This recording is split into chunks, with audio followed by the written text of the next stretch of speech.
Fala aí, galerinha, tudo bem com vocês? Então vamos lá para mais uma aula. A gente vai fazer hoje o fechamento sobre Ásia. Então a gente começou a ver a Ásia de monções, depois a gente foi para a China, faltou a gente discutir Japão. Então na aula de hoje a gente fecha Japão e não percam a aula no Zoom às 8 horas, porque a gente vai falar um pouco sobre Coreia do Norte. A gente sabe aí que é um país completamente fechado, a gente não tem muitas informações, mas a gente tem visto muitas notícias sobre eles, principalmente por conta de testes nucleares e também a curiosidade da gente saber o que acontece dentro do país, certo? Então, aqui algumas dicas rapidinhas sobre Japão e aí no Zoom a gente discute um pouco melhor sobre isso. Primeira coisa que a gente precisa saber sobre o Japão. O Japão é uma ilha vulcânica. A gente tem 4 principais ilhas ocupadas no Japão e o restante são ilhas pequenas que não tem uma grande quantidade de ocupação. Então, quando a gente tem uma ilha vulcânica, e a gente sabe ali que o Japão está no círculo do fogo do Pacífico, então a gente tem uma intensidade muito grande de terremotos, de vulcões, de tsunamis, eu já posso falar para vocês que eu tenho um terreno de difícil ocupação, principalmente porque o Japão tem um terreno montanhoso. Então, é muito difícil a ocupação dentro do Japão, simplesmente por conta da grande quantidade de montanhas que eles acabam encontrando no lugar. Lembrem disso sobre o terreno difícil de ocupação, que quando a gente for falar da industrialização do Japão pós Segunda Guerra Mundial, a gente vai ter que lembrar o porquê de todo esquema aí que eles fizeram para conseguir se recuperar economicamente. E aí, com isso, a gente acaba tendo um adensamento urbano muito grande. O Japão tem uma densidade demográfica muito alta, e principalmente nas regiões litorâneas, que é a região em que a gente tem a maior concentração populacional, certo? Então vamos lá, vamos entender o que aconteceu com a industrialização no Japão. O Japão, até 1870, era um país muito fechado. Do lado ocidental, não tinha nenhuma influência e não tinha nenhuma influência econômica em relação a essa industrialização. Foi a partir de 1870, no que a gente chama de Era Meiji. Essa Era Meiji foi quando eles resolveram abrir as portas para o mundo ocidental. Então, eles deixaram de ser um mundo completamente fechado e começaram a receber influências ocidentais. E uma dessas influências seria, de fato, ter uma industrialização no país. Porque se eu estou falando de um país em que ele tem um terreno difícil de ocupação, ele é uma ilha vulcânica, eu não posso viver apenas de agricultura. Então, até a Era Meiji, o Japão era um país muito pobre. Porque como eles não recebiam influências do mundo ocidental, eles não conseguiam desenvolver a agricultura que desse conta de sustentar a sua população. Então a gente tem aqui, a Era Meiji, em 1870, um dos principais objetivos foi abrir as portas para o mundo ocidental e também um dos maiores objetivos, e que até hoje o Japão ele é muito conhecido, foi sobre o investimento nas educações. Então o Japão investe muito na educação do seu país, por isso que o Japão tem uma mão de obra muito qualificada.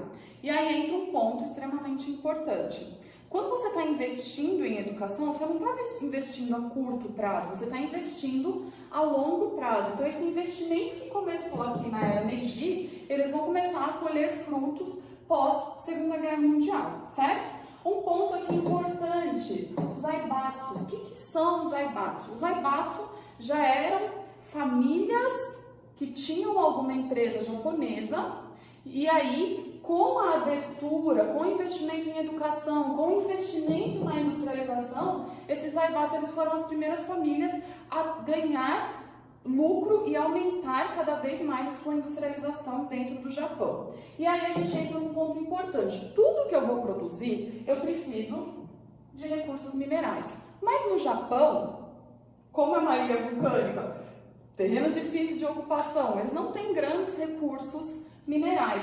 Mas como o Japão estava conseguindo ter uma economia muito avançada, o Japão começa a invadir países vizinhos em busca desses recursos minerais. Certo? A gente vai discutir um pouco mais sobre isso no Zoom. O que aconteceu aí com pós-Segunda Guerra Mundial? Pessoal, o Japão ele fazia parte do eixo que era entre a Itália e a Alemanha. Então, o Japão foi o país que recebeu ali a bomba atômica, Hiroshima, Nagasaki, e é um país que saiu extremamente destruído da Segunda Guerra Mundial. Tanto que os Estados Unidos falam que eles jogaram a bomba lá no Japão, porque era uma vingança do que aconteceu em Pearl Harbor, mas isso assim, vocês vão discutir um pouco mais em história, mas essa foi a justificativa de terem jogado a bomba atômica no Japão. E aí o que acontece? O Japão quebrado economicamente da Segunda Guerra Mundial, se vocês analisarem o mapa que eu coloquei nos slides, vocês vão ver que o Japão, ele está ali muito próximo da Coreia do Norte, ele está ali muito próximo da China, ele está muito próximo do Vietnã, muito próximo da União Soviética, da Rússia, e aí o medo dos Estados Unidos era que o Japão acabasse seguindo para a linha do socialismo.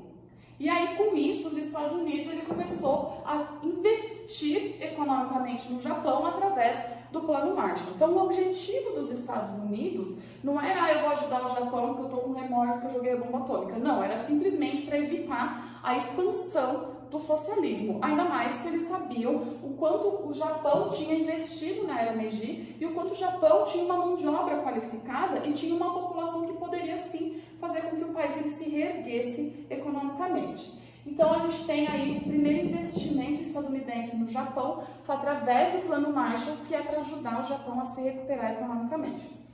Em 1960, o Japão, que já estava conseguindo colher frutos do investimento estadunidense do Plano Marshall no seu território, o Japão começa a investir fortemente em tecnologia. E aí entra um ponto importantíssimo, que é o toyotismo. Vocês devem lembrar aí do fordismo, e aí o Japão ele entra, já mudando um pouco dessa percepção do que existia no fordismo, em que você trabalhava-se com muitos estoques dentro do fordismo, você não tinha carros de muita qualidade e você tinha uma linha de produção em que cada pessoa era responsável em fazer aquele determinado conteúdo. Já o toyotismo, ele trabalhava com outra maneira. O toyotismo, ele não trabalha com estoques, porque olha só, lembrando de novo, o Japão tem um terreno extremamente difícil de ser ocupado, então eu não tenho como trabalhar com estoque, mas eu vou trabalhar com encomendas e eu vou te fornecer um carro com uma alta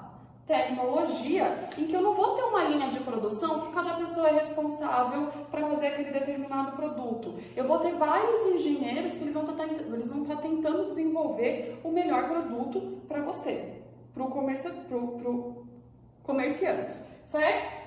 Então, pessoal, é extremamente importante a gente lembrar disso, que eles até deram o nome de milagre japonês, que foi essa recuperação econômica do Japão na Segunda Guerra Mundial. Aí a gente entra aqui para o quadro econômico atual hoje do Japão. Qual é a escala aí que o Japão está representando no mundo? A gente tem a terceira maior economia, então em primeiro lugar tem os Estados Unidos, em segundo lugar a China. O Japão ele já representa essa terceira maior economia, principalmente na questão automotiva. Então entra aqui, ó, a questão do toyotismo. Se a gente for ver as principais marcas de carro, até que a gente compra aqui no Brasil, são carros japoneses e são carros com muita tecnologia, muito difícil de dar problema. Essa aí é a marca que eles acabam vendendo pra gente. Eu tenho muita atividade pesqueira, que é até uma questão aí de... muitos países criticam essa atividade pesqueira no Japão, porque eles podem caçar baleias e aí entram ONGs criticando tudo isso, mas eles vivem muito dessa caça de baleias, eles vivem muito dessa atividade pesqueira, porque eles não conseguem desenvolver a agricultura no território deles. E eles têm também a questão da informática, que foi um dos maiores investimentos aqui no Japão em 1960 relacionado à tecnologia. Tudo certo por aí? Pessoal, mão de obra qualificada. Não foi de um dia para o outro que o Japão conseguiu ter essa mão de obra qualificada. O Japão começou a colher frutos do investimento aqui em 1870 da era Meiji. Então o Japão tem de fato uma mão de obra muito qualificada. Tanto que o Japão, ele foi o país em que maior investiu nos tigres asiáticos e depois nos novos tigres asiáticos. Porque como eles têm problema para conseguir produzir outros tipos de industrialização no território deles, como eles têm problema de recursos minerais, ele acabou incentivando, ajudando financeiramente, claro que sempre colhendo frutos economicamente disso, esses tigres asiáticos, os novos tigres asiáticos, para sempre beneficiar o território japonês, certo?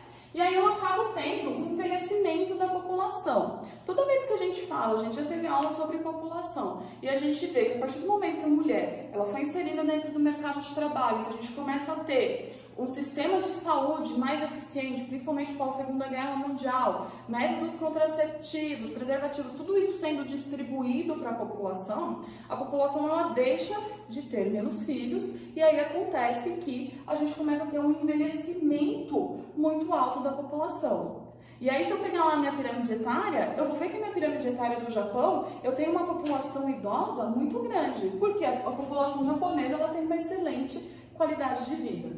E aí, isso faz aí com que o Japão ele tenha que rever um pouco a questão da aposentadoria da sua população e tentar incentivar, inclusive, a população a ter filhos, porque eles precisam ter uma mão de obra qualificada. Muitos cientistas, estudiosos, eles acabam falando que o Japão ele conseguiria resolver esse problema se ele autorizasse pessoas de fora a ocupar o seu território. Mas o Japão ele é muito fechado na questão de migração. O Japão não gosta de receber migrantes no seu território. Então isso aí faz também com que o Japão agora atualmente esteja sofrendo com uma falta de mão de obra qualificada.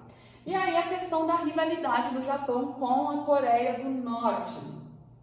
Eles trocam ameaças bastante, o Japão não aceita muito do que a Coreia do Norte faz, o Japão é aliado à Coreia do Sul, vocês já aprenderam história ali sobre a Guerra das Coreias, então o Japão tem uma rivalidade muito forte com a Coreia do Norte, tanto que a Coreia do Norte acabava comprando muitos produtos japoneses ou até muitos produtos dos tigres e dos novos tigres asiáticos, mas aí, com isso, a Coreia, até onde a gente sabe, tem tentado criar empresas estatais, indústrias estatais, para tentar suprir esse déficit que eles têm de industrialização no país. Certo, pessoal? Então a gente discute no Zoom às 8 horas e eu vou falar um pouco mais sobre a Coreia do Norte e a gente vai falar um pouco mais sobre esses itens em particular, tá bom?